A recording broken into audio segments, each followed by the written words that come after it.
Olá, boa tarde a todos, meus caros discentes do curso de Ciências da Natureza, modalidade UAB, Unipampa.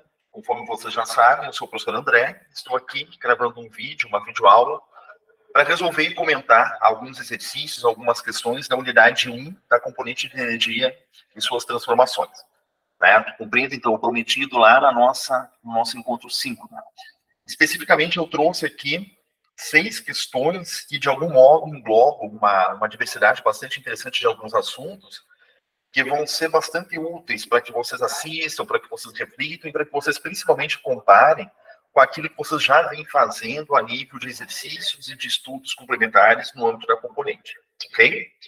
Então, essa é a proposta. Vamos apagar aqui. Muito bem. Primeira questão que eu selecionei aqui é a questão número 5, certo? Então, verifiquem lá, vão até a lista de exercícios de vocês, pausem esse vídeo, retomem quando vocês puderem assistir com qualidade, certo? A questão número 5, apesar de ser uma questão teórica, é uma questão muito interessante porque ela associa os processos ESO e ENDO com relação aos estados físicos da matéria, tá? Ou seja, com as perspectivas dos fenômenos físicos. Ok? Então, nessa primeira, para um entendimento mais amplo dessa primeira questão, nós precisamos relembrar que, nas perspectivas dos processos físicos da matéria, nós temos essas transformações como principais: sólido, líquido e gasoso. Ou seja, a denominação que se dá a essa passagem convencional, a essa sequência convencional de estados físicos, nós temos aqui uma fusão, nós temos aqui uma vaporização. E o contrário pode acontecer também. No caso do contrário, do gás para o líquido, nós temos uma liquefação ou condensação e aqui uma solidificação. Tá? Mas o importante daqui é que nessa sequência de transformação, ou seja, do sólido para o líquido para o gasoso, nós temos sempre processos de natureza endo, ou seja, ΔH positivo. Por quê? Porque aqui acontece a absorção de calor. Ou seja, para que algo passe da fase sólida para a fase líquida, do estado sólido para o estado líquido, esse algo precisa receber calor, precisa receber energia sob a forma de calor. Certo? E o mesmo vale para a amostra líquida para passar para a amostra de gás. Um líquido, ele vai passar para a amostra de gás recebendo calor. Esse calor pode ser adicionado, por exemplo, no processo de ebulição, quando nós temos uma amostra de água, e nós iniciamos o fornecimento de calor para essa amostra de água, para que ela passe para a fase líquida. Chamamos esse processo de ebulição. Poderia acontecer também de modo natural, de modo lento. Tá? Um recipiente com água sobre a mesa, por exemplo, ele começa a evaporar. Ou seja, a água começa a passar da fase líquida para a fase de gás. Mas, do mesmo modo, acontece a absorção de energia do meio. Então, toda essa sequência aqui é acompanhada por absorção de calor. E o contrário, obviamente, ele é verdadeiro. Ou seja, se nós queremos buscar os processos inversos, nós temos aqui processos de natureza exo, ou seja, ΔH negativo, e esses processos liberarão calor. Então, nós temos aqui uma liberação de calor. Por exemplo, o processo de solidificação. Quando você transforma a água líquida para a fase sólida, você precisa de um sistema que retire o calor da água, para que você reduza a energia cinética das moléculas, de modo que elas vão assumir posições mais estáveis nos retículos cristalinos. Então, é isso que acontece lá no refrigerador, por exemplo, quando você adiciona uma determinada forminha de gelo, a água está líquida, o sistema do refrigerador vai remover calor daquela amostra líquida, tornando ela sólida. Então, remoção de calor significa que aquela amostra está perdendo calor, está liberando calor para algum lugar, para o meio ou para o próprio sistema que aí está capturando em relação ao calor. Então, nós temos aqui exemplos de processos de natureza exo. Ok? E esse é o modelo que vai valer para toda a transformação física da matéria. Certo? Dito isso, podemos, então, analisar a questão número 5, onde nós temos lá, em um texto encontramos a seguinte frase: quando a água funde, ocorre uma reação química exotérmica. E pergunta equívocos, erros na frase. Então, o que está abordando a questão número 5? A água fundir, ou seja, a fusão da água. Nós temos aqui H2O na fase sólida, passando aqui para H2O na fase líquida. Perfeito. que acontece aqui? Já vimos que esse processo, essa sequência, esse protocolo de mudança de fase, nós temos uma obediência ao primeiro exemplo que eu passei para vocês. É esse aqui. Ou seja, identificamos aqui um ΔH positivo, né? Uma absorção de calor. Muito bem. E a outra questão que a gente precisa entender aqui é que isso vai estar diretamente relacionado à resposta da questão. Esse processo aqui, ele não é uma reação química, certo? É um processo físico. Por quê? Porque não há transformação da natureza da matéria. Então, abordar esse processo como uma reação química é um equívoco, certo? Porque uma vez que nós temos reagentes exatamente iguais a produtos, só modificando a natureza física, o estado físico, então nós temos aqui um processo físico. Deste modo, nós temos lá, como resposta, a letra D. Certo? Por quê? Porque nós temos dois erros. Não se trata da reação química, nem o processo físico é exotérmico. O processo físico, conforme eu já abordei, ele é endotérmico. Muito bem. Dito isto, vamos para a próxima questão, que também tem relação direta com essas perspectivas que a gente está discutindo aqui. Próxima questão será a questão número 9. De modo que, nessa questão, nós temos uma pergunta: qual das equações a seguir exemplifica uma mudança de estado que ocorre com liberação de energia térmica? Então, eu quero saber o processo ou a reação química, nesse caso aqui são todos processos físicos, melhor dizendo, o processo físico que ocorre como liberação de energia térmica. Então, eu quero identificar um processo de natureza exotérmica. Então, eu vou analisar do mesmo modo que nós encontramos na questão anterior. E a gente vai perceber que no primeiro caso, H2O líquido para H2O gás, nós temos ali uma vaporização. Para que isso aconteça, eu preciso absorver energia e não liberar.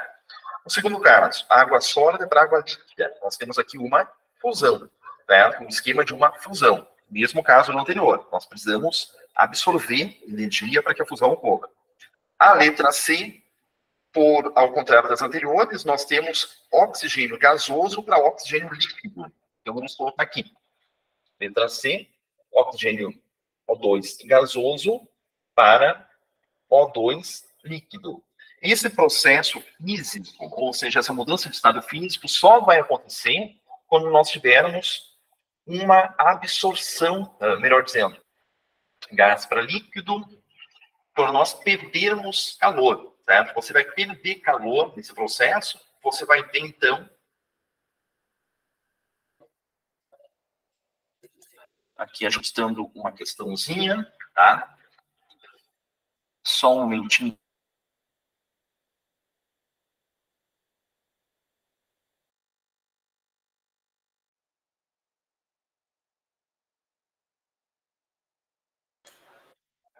Perfeito, retornando. Conforme eu dizia, nós temos aqui a amostra gasosa passando para a amostra líquida. Isso só vai acontecer quando essa amostra perder calor. Lembrando que o estado gasoso ele concentra um conteúdo de energia maior do que o estado líquido, naquela ideia que eu passei para vocês na questão anterior. Se eu quero que uma amostra sólida passe para a amostra líquida, eu preciso fornecer calor a ela. Logo, o conteúdo de energia da amostra líquida será maior que o conteúdo de energia da amostra sólida.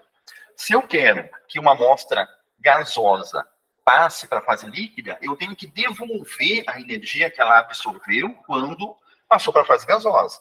Logo, esse processo aqui é um processo de ΔH negativo, é um processo que ocorre com liberação de energia térmica.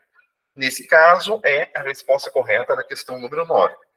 Sendo que o outro, a letra D, gás carbônico sólido passando para gás carbônico gasoso, num processo de sublimação, ele precisa absorver calor, certo?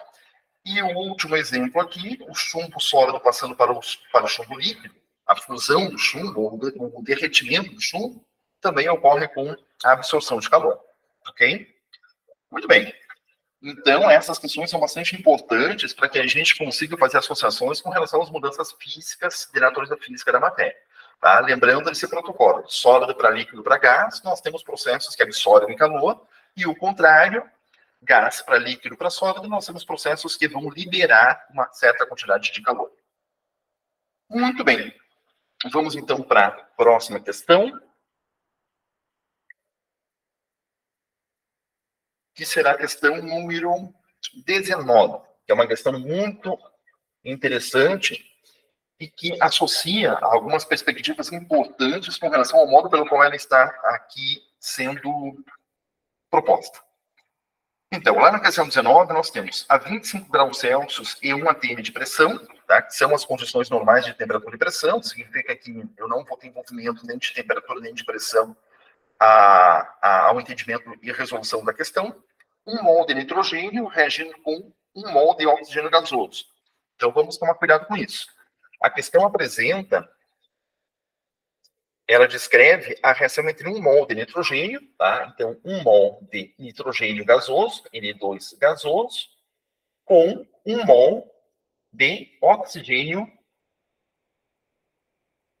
gasoso, com produção de monóxido de nitrogênio, ou seja, NO, que é um gás, com absorção de 22 quilocalorias por mol do produto obtido. Então, ΔH igual a absorção, então eu estou me referindo a um processo de natureza endotérmica, equivalente a 22 quilocaloria por mol do produto obtido. Pois, muito bem. Aí eu tenho que tomar cuidado com uma questão. Aqui eu tenho uma referência a por mol do produto obtido. Mas nessa reação que eu estou estabelecendo aqui, que eu estou equacionando, a gente pode perceber que ela não está ajustada, ela não está balanceada. Porque para eu formar 1 mol de monóxido de nitrogênio, eu precisaria, na verdade, de meio mol de cada um dos reagentes. Certo? Mas o problema está apontando que há a formação de 1 mol de monóxido de monóxido de oxigênio, monóxido de nitrogênio, perdão. Então, o que acontece aqui? Eu preciso ajustar essa equação. Ajustando essa equação aqui, nós vamos precisar adicionar um 2 aqui na frente, certo? É o único meio que eu tenho, identificando que nas respostas da letra A até a letra E, eu não tenho nenhuma espécie química fracionada, eu não tenho nem produtos, nem reagentes fracionados. Então, isso eu tenho que tomar cuidado, tá? Não fazer isso, a equação está ajustada, mas como esse valor aqui ele foi obtido por 1 mol de produto formado e agora eu formo 2 mols do produto, então esse valor, obviamente, ele passa aqui para 44 quilocalorias por mol, certo? Então, isso é uma coisa bem importante, certo? E o que me levou a esse entendimento aqui, em primeiro momento, é a equação não está ajustada. Eu não posso fazer nenhum raciocínio, nenhum envolvimento matemático se a equação química não estiver ajustada. E o segundo entendimento, o segundo movimento que me levou a essa constatação, é que observando as respostas aqui, nós não temos nenhuma fração. Então, eu não poderia ajustar, que também daria certo, mas eu não poderia ajustar nesse exercício aqui, colocando um meio aqui e um meio aqui. Eu não encontraria alternativas para isso, ok? Então, agora fica simples, tá? Você analisar ali o que está acontecendo a nível de transformação gráfica em relação à questão.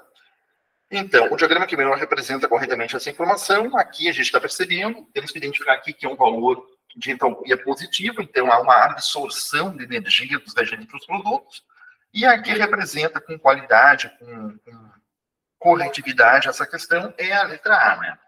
Então, na letra A, você vai ter lá o gráfico desse processo, certo? Analisando aqui, que você passa, você vai de acordo com o gráfico aqui. O gráfico está um pouquinho diferente, mas é a mesma ideia.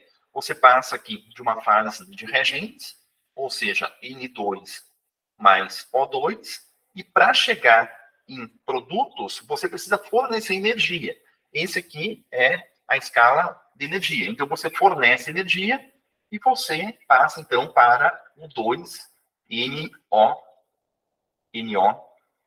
gasoso, certo? Aqui também, gasoso e gasoso. Esse ΔH aqui, ele é um ΔH positivo, ou seja, mais 44 quilocalorias por mol. Muito bem. Fechou? Então é uma coisa bem interessante, porque outras alternativas estão muito assemelhadas. Então é um entendimento que você tem que ter. Volto a tocar naquele ponto importante. Primeira coisa, na verdade, única coisa nesse raciocínio que eu estou propondo aqui, não raciocinar, não realizar nenhum tipo de entendimento matemático, gráfico, certo? Quando a equação química não estiver ajustada. Você precisa ter clareza que a equação química esteja ajustada para fazer qualquer raciocínio a nível de energia, a nível estequiométrico do processo. Ok? Muito bem. Vamos, então, para uma quarta questão aqui.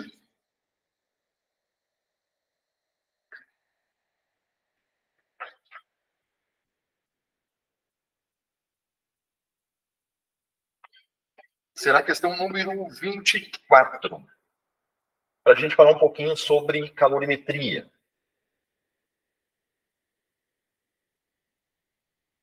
Tá?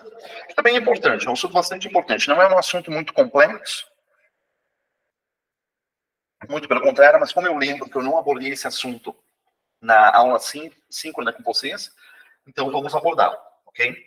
A questão 24 aqui pergunta: calcule os joules de energia necessários para aquecer 454 gramas de água de 5,4 graus Celsius para 98,6 graus Celsius. Então, nós precisamos aqui da equação fundamental da calorimetria. Eu imagino que vocês conheçam, que é Q igual M vezes C vezes delta T. Ou seja, a quantidade de energia que eu preciso fornecer, essa energia sob a forma de um calor, para que uma amostra sofra uma transformação de fase. Melhor dizendo, desculpe, para que essa amostra sofra um aquecimento, sem acarretar em uma mudança de fase. Ok? Nessa perspectiva aqui, nós precisamos, para determinar a quantidade de calor necessária, a massa da amostra, o calor específico da amostra e a variação de temperatura que você quer submeter a essa amostra, certo? Lembrando que, conforme eu acabei de mencionar para vocês e me equivoquei no início, isso vale para alterações na temperatura quando essa variação de temperatura não acarreta uma mudança de fase, tá? Acarretando uma mudança de fase, nós vamos utilizar de outro conjunto de elementos teórico-matemáticos que entram na perspectiva do calor latente, tá? Calor sensível é quando não há mudança de fase, calor latente é quando há mudança de fase, tá? Mas voltando para cá. Então, nós temos uma amostra de água que vai sofrer um aquecimento, e nesse aquecimento não ocorrerá uma fusão, não ocorrerá uma vaporização, não ocorrerá um aumento, uma mudança de fase, apenas um aumento de temperatura dessa amostra. Perfeito. Então, o que nós temos aqui? Precisamos calcular a energia, nós não sabemos a quantidade de calor necessária, para que uma determinada massa de água, a massa de água nós conhecemos, 454 gramas de água, passe de 5,4 graus Celsius para 98,6 graus Celsius. E aqui entra o calor específico, tá? O calor específico da água, tá? Isso vale, isso é tabelado, um dos livros de vocês. Na verdade, as duas obras que eu coloquei para vocês na unidade 1, elas remetem a essa ideia de calor específico. Cada amostra, cada substância tem um calor específico, que é um valor relacionado à dificuldade, à facilidade que uma amostra tem de sofrer aquecimento. Certo? E aí entra uma questão importante no caso da água. A água tem um valor específico muito alto, que nós padronizamos em 1. Ou seja, um calor específico 1, que é o caso da água, é um calor específico muito alto. Se você pegar, por exemplo, o calor específico de metais, ferro, alumínio, tá? Qualquer metal, são calores específicos muito mais baixos. O que significa isso? Significa que a água, por ter um alto calor específico, ela demanda uma quantidade de energia maior para uma mesma variação de temperatura. Ou seja, se eu quero, por exemplo, variar a temperatura em 10 graus Celsius na água e em 10 graus Celsius no ferro, no metal ferro, eu vou precisar de uma energia muito maior para variar essa temperatura na água do que no ferro. Por quê? Por conta do alto calor específico da água. Um exemplo muito corriqueiro, muito interessante sobre essa questão, você pode abordar lá na educação básica, por exemplo, é você refletir acerca da razão pela qual você sempre tem a água, tá? Imagina um ambiente, imagina uma praia, por exemplo, você sempre tem uma praia ambientes de temperatura bastante distinta. a água sempre está numa temperatura bem mais baixa do que a areia, do que o litoral da praia. Por quê? Porque justamente o calor específico é diretamente relacionado a esse fenômeno. Né? A incidência de calor, ou seja, a quantidade de calor que incide tanto sobre a água como sobre a areia num determinado momento é o mesmo, certo? Só que aquela quantidade de calor, no caso da água, ela não é imediatamente, não é transformada em aumento de temperatura, ao passo que na areia, sim. Ou seja, a mesma quantidade de calor adicionada à água e areia eleva muito mais a temperatura da areia do que da água, porque a areia tem um calor específico bem mais baixo do que o calor específico da água. Muito bem. Dito isso, então, tá? Nós temos aqui o calor específico da água, conforme eu disse para vocês, é 1 grama por caloria grau Celsius. Certo? Então, conforme eu disse, você quer fazer um cálculo envolvendo o ferro, envolvendo o alumínio, envolvendo outro material, você precisa do calor específico desses demais materiais, tá? Deixa eu só colocar aqui certinho, 1 grama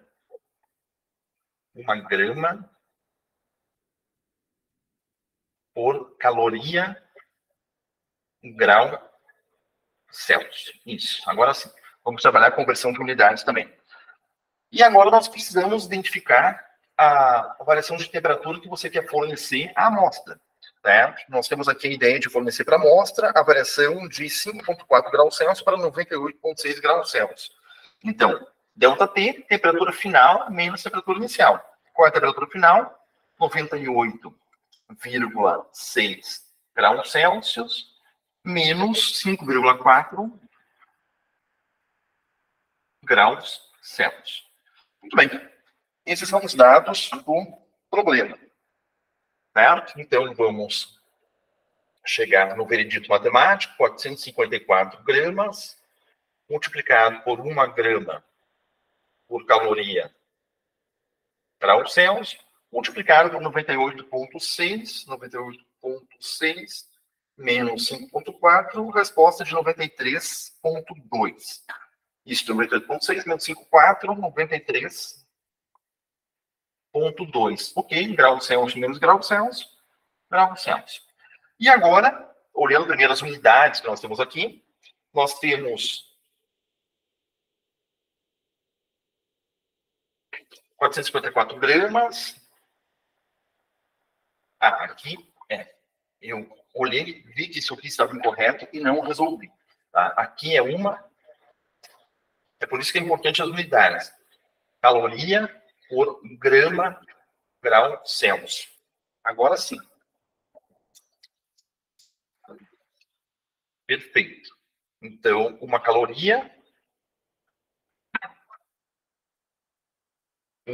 caloria por grama grau Celsius. Porque nós vamos cancelar unidades aqui.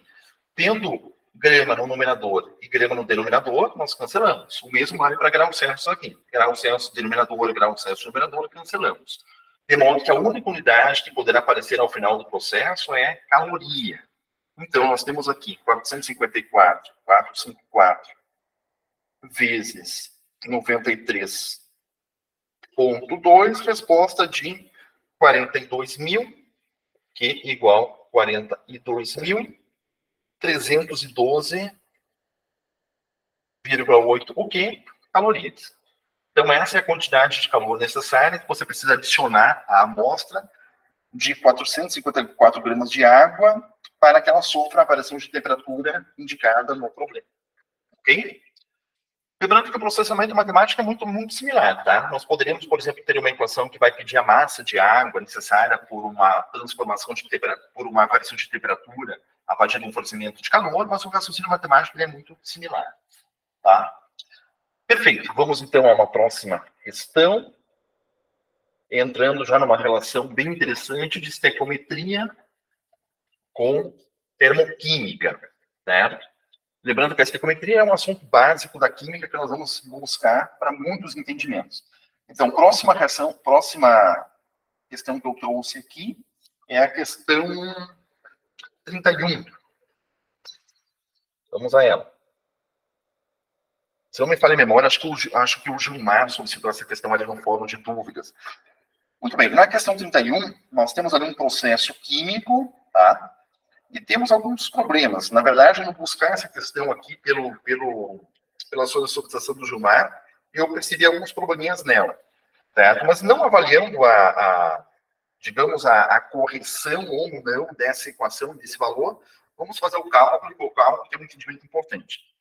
Muito bem, então vamos verificar aqui a equação. Nós temos 4 ferro sólido, reagindo com 3 O2 gasoso, com produção de óxido férrico, 2Fe, 2O3. Aqui sólido. Muito bem, e aqui justamente o ΔH, tá? ΔH, vou colocar embaixo aqui, ΔH, ele está na questão como 21.652 quilojoules. Na pergunta, qual calor é liberado quando 1 grama de ferro é colocado para reagir em excesso de O2? Então, vamos nos induzir pela própria pergunta, tá? Mas eu não vou avaliar se essa questão aqui, se essa equação ela é isso ou isso não vem ao caso agora. Mas aqui torna-se uma questão estequiométrica, certo? Aí que eu trouxe a ideia da estequiometria para nós termos esse entendimento associado com termoquímica. Tá? Por que uma questão estequiométrica? Porque eu tenho uma equação aqui, tá? Essa equação está ok, certo? Está ajustada, ok? Com 4 ferros aqui, 6 ferros, 6 oxigênios, então a equação está ajustada, então podemos trabalhar com esse raciocínio matemático a partir desse ajuste da equação, certo? O que eu tenho aqui? Eu tenho uma pergunta a partir da quantidade de massa de ferro, certo? Então é isso que eu preciso de noção ferro, tá? O que nós temos aqui na equação? Eu tenho 4 átomos de ferro, certo? Que reagem com oxigênio e formam óxido férrico. Muito bem, 4 átomos de ferro, nós temos um peso molecular, tá? Do ferro, que é 55,85. Então, 55,85 vezes 4 é 223,4 gramas. Então, no caso do ferro, eu tenho o valor em massa de 223,4 gramas relacionado ao valor energético de 21,652 quilojoules, certo? Como eu disse para vocês, não vai fazer diferença aqui a nível do cálculo matemático se o processo é ISO ou ENSO. Mas a pergunta é com relação a 1 grama. Então, 1 grama vai corresponder a X. Então, nós temos aqui um processo estequiométrico que vai relacionar, certo? A energia liberada ou a energia absorvida por massa, por unidade de massa de um determinado produto ou de um determinado reagente. Nesse caso aqui, apenas uma regra de 3, nós conseguimos chegar nesse entendimento de 1 grama vezes 21,652, então 21.652, dividido por 223, resposta de 97,094 quilojoules. Se você tem 223,4 gramas, está relacionado a esse valor, tá? O problema diz que é uma liberação de energia, 1 grama vai ser um valor bem menor, ok? Feito isso, a questão 31, e agora vamos para uma questão mais interessante, mais completa, na verdade, do que a 31, porque vai utilizar também de análise estequiométrica, mas vai chegar a um entendimento acerca da eficiência energética de combustíveis, que também nós precisaremos fazer uma associação entre a termoquímica e a estequiometria. Muito bem. Vamos a ela, então.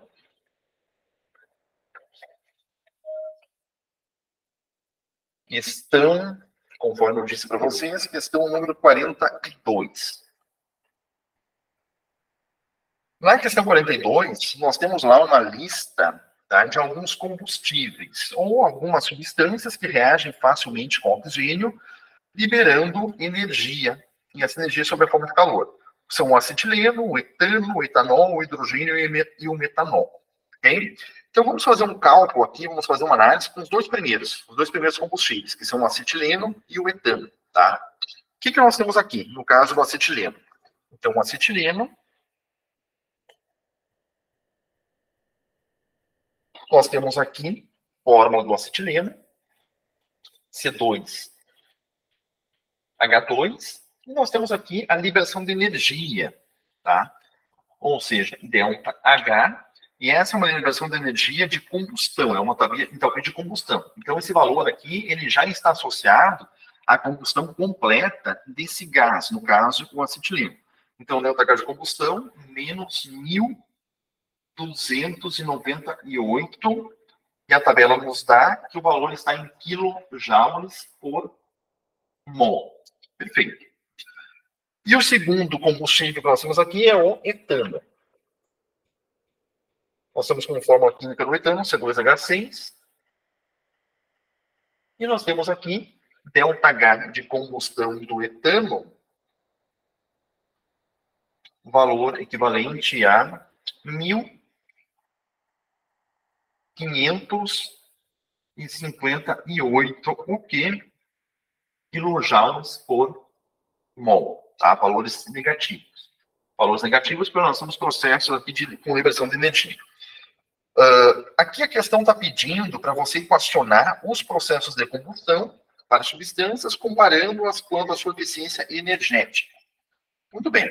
Então, aqui, vamos equacionar os processos de combustão, tanto para o acetileno como para o etano. Tá?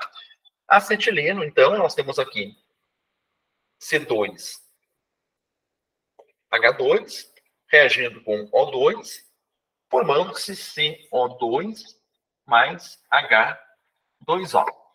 Muito bem. Então, esse é o processo de combustão completa do acetileno. Vamos ajustar essa equação. Lembrando que eu não faço nenhum processo matemático sem ajustar a equação.